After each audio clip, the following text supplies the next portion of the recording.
ஐஸ்வர்யா,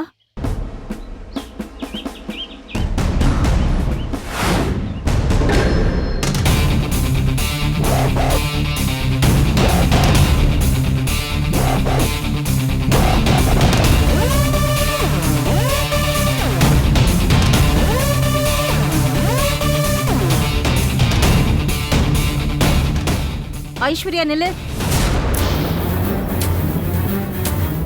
எதுக்கு என்ன பார்த்தவொடனே எழுந்திருச்சு போற? எனக்கு வேலை இருக்கு. சும்மா சொல்லாத.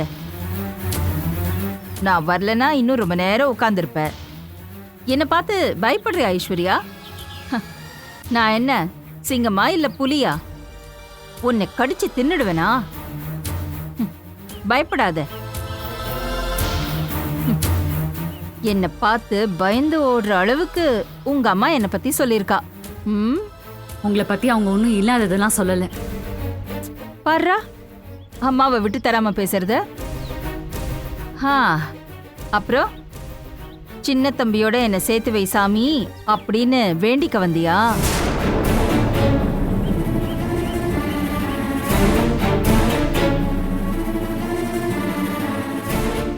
சரி, அந்த சாமியே அனுப்பி வச்சாளா என்ன நினைச்சுக்க. உன் காதலை சக்சஸ் பண்ணி உனக்கும் சின்ன தம்பிக்கும் நான் கல்யாணம் பண்ணி வைக்கிறேன்.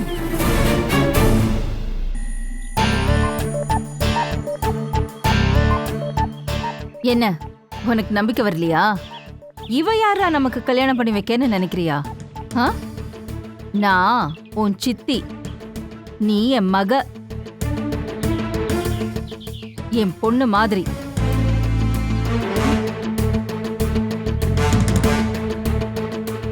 உங்க தாத்தாவோட காதலையே உங்க அம்மா ஏத்துக்கல.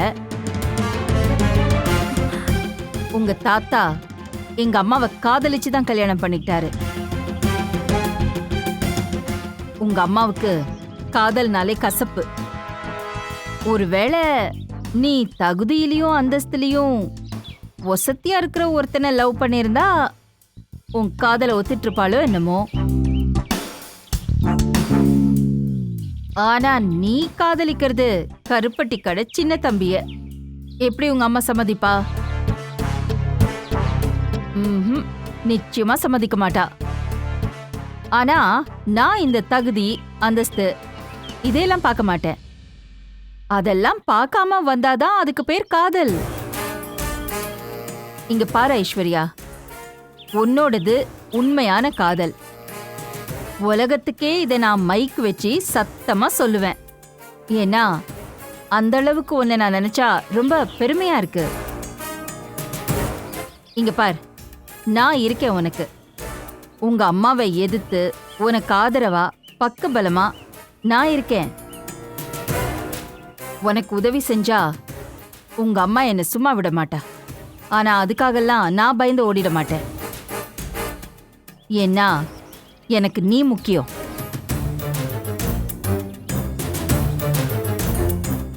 உன்னோட தூய்மையான காதல் முக்கியம்.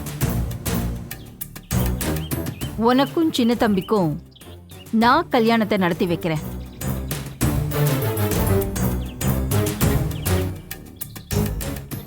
சரி, உனக்கு இன்னும் என் மேல நம்பிக்கை வரலன்னு நினைக்கிறேன். ஆனா உனக்கு உதவி செய்ய இந்த சித்தி ஒருத்தி இருக்காங்கிறத மட்டும் எப்பவும் ஞாபகம் வச்சுக்கோ.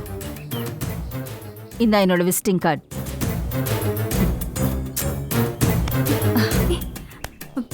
எப்போ என்ன தேவைனாலும் எனக்கு தயங்காம ஃபோன் பண்ணலாம்.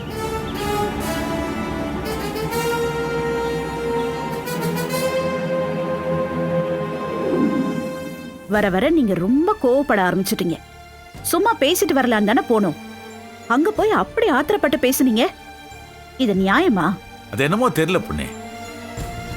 எந்த விஷயமும் இல்லாம அந்த பையனை பார்த்தாலே எனக்கு அவ்வளோ ஆத்திரம் வரும். அதுவும் நம்ம ஐஸ்வர்யா விஷயம் வேற தெரிஞ்சு போச்சா. இந்த ராஸ்கலை பார்க்கும்போது என்னால கண்ட்ரோல் பண்ண முடியல. அதெல்லாம் குறைச்சுக்கணும் ராஜாராம். 1000 தான் இருந்தாலும் பொண்ணை பெத்து வச்சிருக்கிறது நாம தான். அதனால நம்ம கிட்ட தான் பொறுமை கொஞ்சம் அதிகமாவே இருக்கணும். நல்லா சொல்லுங்க அண்ணி. நல்ல வேளை எனக்கு ஏதோ தோணுச்சு, நானும் இவரு கூட போனேன். இவர் தனியா போயிருந்தாரு, பிரச்சனை இன்னும் பெருசா இருக்கும். சரி, போயிட்டு வந்ததுல இப்போ ஒரு விஷயம் தெளிவாயிடுச்சுல்ல. சின்ன தம்பி அவன் மாமன் பொண்ணை தான் கல்யாணம் பண்ணிக்க போறான்னு தெளிவா தெரிஞ்சு போச்சு. என்ன மாப்பிள்ள? இல்லை மாமா, அது இன்னும் குழப்பமாக தான் இருக்கு. மாமன் பொண்ணை தான் கல்யாணம் பண்ணிக்குவேன்னு அந்த பையன் உறுதியாக இருக்கான். ஆனால் நம்ம வீட்டு பொண்ணு இப்படிலாம் பண்ணுறதை பார்க்கும்போது எனக்கு ஒன்றும் புரியல மாமா. சரி, இப்பதானே ஆரம்பம். கொஞ்சம் போனா இன்னும் விளக்கமா தெரியும். அப்ப கேட்டுப்போம். ஆமா, பாத்துக்கலாம். அங்க நடந்த அந்த சம்பவத்துல ஒரு நல்ல விஷயம் நடந்திருக்கு. அப்படி என்னம்மா? ம், இவருக்கு கோவம் வந்து ஆவுன்னு குதிக்க ஆரம்பிச்சதுக்கு அப்புறம் மூத்த பையன் சூர்யா அப்பா கிட்ட ஓடி வந்து அவரை கண்ட்ரோல் பண்ணதும், அப்பா அவன்கிட்ட அன்பா பேசினதும், அடடா, கண்கொள்ளா காட்சியா இருந்தது. அதுக்கப்புறம் அங்க நடந்த அடிதடியெல்லாம் மறந்து போய் என் கண்ணுல அந்த காட்சி மட்டும்தான் நின்னுச்சு. பழமொழிகள்லாம் சும்மா இல்லம்மா, ஏற்கனவே உள்ளதுதான். தானாடாட்டியும் தான் சதையாடும்னு சொல்லுவாங்கல்ல, அப்படி ஆடி இருக்கோம்.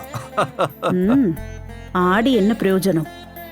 நாம இங்கேயும் அவன் இன்னும் வேற எங்கேயோ தானே இருக்கான். மாப்பிள்ள, சந்துருவும் வீட்டுல இல்ல, ஐஸ்வர்யாவும் ஏதோ தனி ஆவர்த்தனம் பண்ணிக்கிட்டு இருக்கா.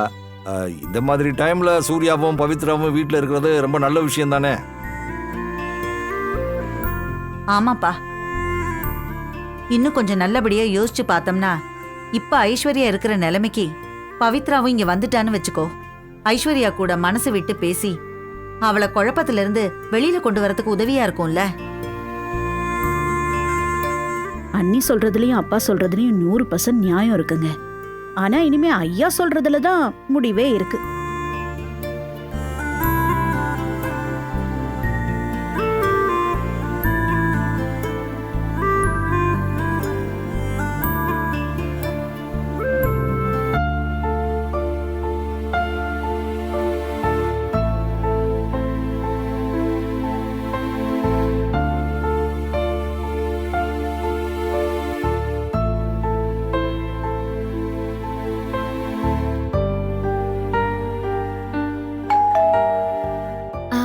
வாங்க உஷா ஆண்டி, வாங்க ராமமூர்த்தி அங்கிள், உட்காருங்க.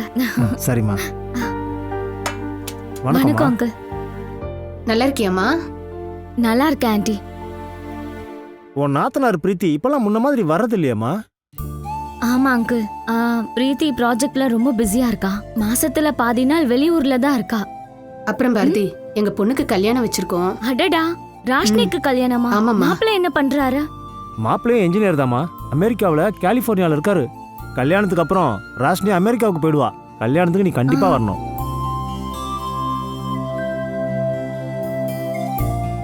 கட்டாயம் கல்யாணத்துக்கு வந்துடணும். கண்டிப்பா ஆண்டி.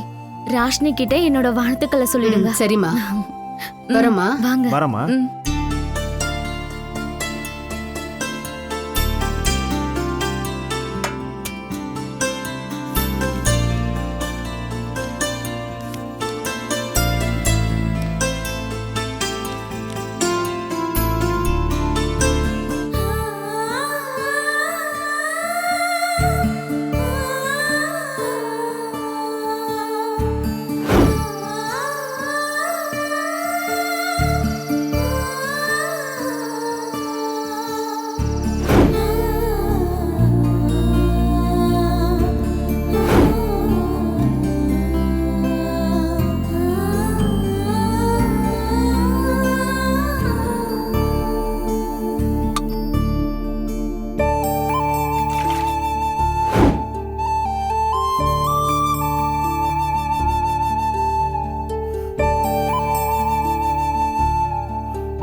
நீ தினமும் பாரதிய பார்க்க போறது எனக்கு பிடிக்கல.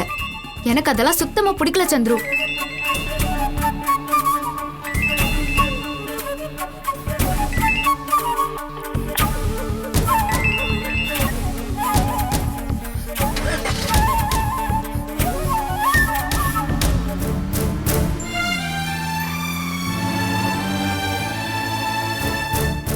இப்பெல்லாம் நான் ஃபோன் பண்ண ஏன் சந்துரு எடுக்க மாட்டேங்கிறாரு? ஏன் என் ஃபோன் எடுக்க மாட்டேங்கிறாரு?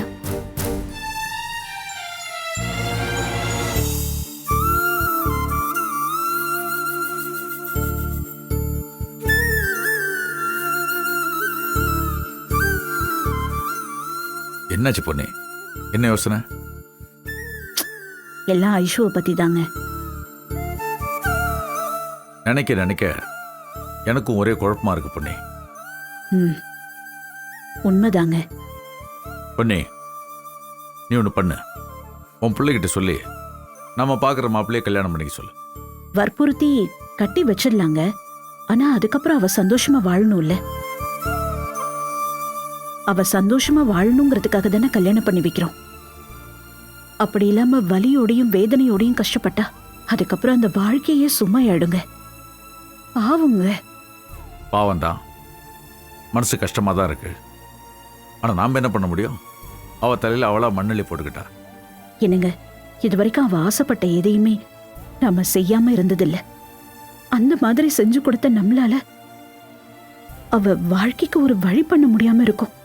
உண்மைதான் பொண்ணே. அதுக்கு அவ ஆசைப்பட்ட விஷயம் நியாயமானதா, நடக்கக்கூடியதா, அடுத்தவங்க மனசை புண்படுத்தாமல் இருக்கிறதா இருக்கணும்ல. அவள் ஆசை சரிதான்னு உனக்கு தோணணும், இல்லை எனக்காக தோணணும்ல. இதையெல்லாம் பார்த்தா காதல் வந்து சேருது.